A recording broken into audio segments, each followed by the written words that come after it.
आग्रह करूंगी श्री डॉक्टर आदित्यानंद महाराज जी से कि वो कुछ शब्द कहें और जिस तरीके से हमारा कार्यक्रम आज रखा गया है उसके बारे में उनकी क्या कुछ कहना है उनका। और आजकल अगर मैं बात करूं तो कई बार ये कहा जाता है कि भारत में असहिष्णुता बढ़ती जा रही है और एक संत होने के तौर पर आप भी क्या ऐसा महसूस करते हैं?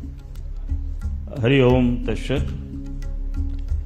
आज का दिन जैसे गुप्त नवरात्रा का सप्तमी है और इस दिन इस प्रकार का विचार भारतवर्ष में फैलाने के लिए जगदीश चंद्र चंद्रा जी और दोनों कुंभ राज्य संचालक और जिन्होंने इसकी प्रस्तावना किया और इसका प्रारंभ किया है, आप तो साक्षी हैं, साक्षी रहेंगे, आप समझो हैं। सवाल संत, सत्ता और संस्कार। मैं बहुत कम समय में और अपनी वाणी विराम दूं क्योंकि मैं खुद अनुशासित रहता हूं, दूसरे भी चाहता हूं कि अनुशासित रहें। जब रामायण में आया कि संत हृदय नवनीत समाना, मक्खन जिसको आप कहते हैं इस प्रकार से कोमल होते हैं। हमारे वृंद में कहा जाता है कि संत जो है वो तीर्ण के घास शरीर के कोमल होना चाहिए, अपना कष्ट सहले और दूसरे को कष्ट ना हो, उसका नाम संत है। और यूं कहा जाए व्याकरण से, सद्गुणों का अंत ना हो, उसका नाम संत है। जो मनन चिंतन करते हैं उनको हम मुनि कहते हैं और जो साधना को आयुध बना लेते उनको हम साधु कहते हैं। अब आप प्रश्न ये आता है कि अभी हमारे एक महापुरुष जी थे, उनने कहा आपकी नजर क्या है? एक गिलास पानी का है, आधा भरा हुआ है। प्रश्न करते हैं कैसा है? तो एक कहता है आधा गिलास खाली है, एक बोलता आधा गिलास भरा हुआ है और तीसरा बोलता है कि नहीं, गिलास पूर्ण है, आधा पानी से और आधा हवा से। तो दृष्टि आपकी सोच विचार होना चाहिए। पहले संस्कार आएगा और संस्कार का काम माता पिता और गुरु से, संत से चलता है। जब संस्कार अच्छे होंगे तो हमारी संस्कृति अच्छी होगी। सत्ता जो है भोग की वस्तु नहीं है, सत्ता जो है मकान बनाने की वस्तु नहीं है। चलिए हम अभी वर्तमान समय में वेद वेदांत के तुम्हारे महामंडलेश्वर सब बोले हैं, गणतंत्र का जब जन्म हुआ था तो कहा गया था कि गणतंत्र जो है बाई पब्लिक होगा।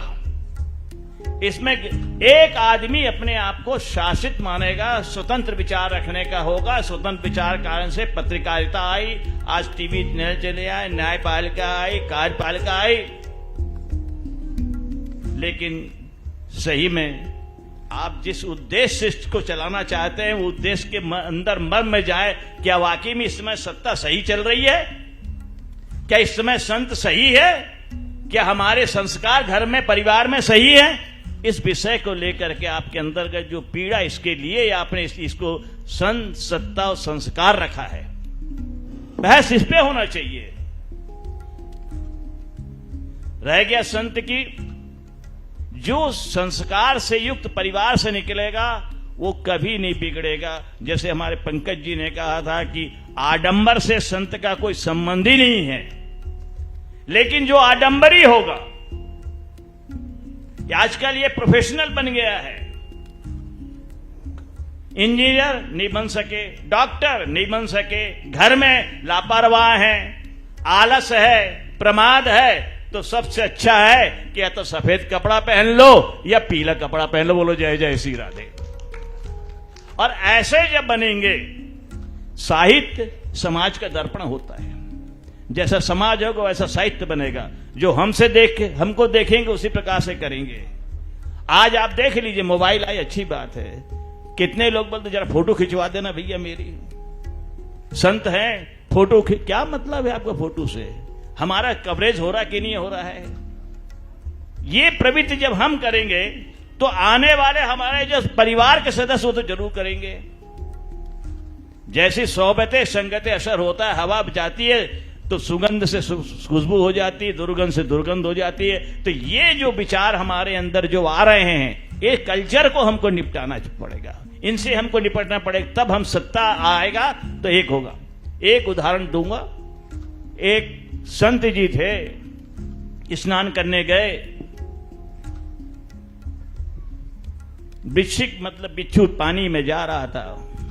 संत बार बार निकाले, बिच्छू डंक मारे, फिर संत निकाले, बिच्छू डंक मारे। ऐन कैन संत ने बाहर कर दिया। जो बाहर खड़े हुए थे अब वो हंसने लगे, और जब संत बाहर निकला पानी से तो वो भी हंसने लगा। तो बोले इसको जहर चढ़ गया।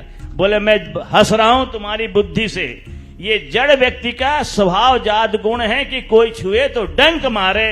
तो मैं साधु संत बना हूं, मेरा स्वभाव है कि जीव पे उपकार करना, तो मैं अपने कर्तव्य से कैसे विमुख हो सकता हूं। यही यदि काम करे जाए तो हमारा समाज सुधर सकता है, देश सुधरता है, और वहां से फिर सत्ता भी अपने आप में सुधर जाएगी। ओम शांति शांति शांति। साक्षी, मुझे ऐसा प्रतीत हुआ कि जो सानिध्य प्राप्त हुआ संतों से, तो ये कार्यक्रम की जो समय अवधि है ना वो बहुत कम है। 2 या 2.5 घंटे कार्यक्रम चलने वाला ये नहीं है। ये कार्यक्रम कम से कम 5 से 7 घंटे होना चाहिए, क्योंकि मैं बहुत भरे दिल से कहता हूं, या साक्षी कहती हैं कि 2-2 मिनट का समय दीजिए, लेकिन क्योंकि आप सभी को संतों को भी देरी हो रही है, तो मैं जी जी बता देता हूं मैं आपको, क्षमा चाहूंगा जी बिल्कुल। एक होता है प्रवचन, जी। जहां आपको मंच रहती होती है। एक होता आख्यान, जहां आपको सबको समझाना पड़ता, और एक होता संबोधन और बोधन। तो ये जो मंच है सिर्फ संबोधन बोधन के लिए, प्रवचन करने के लिए नहीं है। बहुत बढ़िया। अपनी विद्वता से आगे आके to the point, what the proceeding is going on, that we must be say, not be go here and there. हर कोई कथा जानता है, कौन नहीं जानता कथा, सब कथा जानते हैं, लेकिन आप में संत के सत्ता क्या निकाला महत्व। अब इस पे आगे बढ़े। जैसे एक महाशय जी ने कहा कि पाखंड होता है, तब मेरे को वहां से बोलना पड़ा कि यदि मलयागिरी चंदन है और उसको लगाते हो तो शीतलता होती है, रुद्राक्ष है आप धारण करते हो तो हाई ब्लड प्रेशर में काम आता है। सवाल ये कि धारण करने वाला कौन है, ये अलग बात है, लेकिन वस्तु के गुण धर्म तो नहीं बदलते ना। क्या बात जय है जय साहब। श्री राम।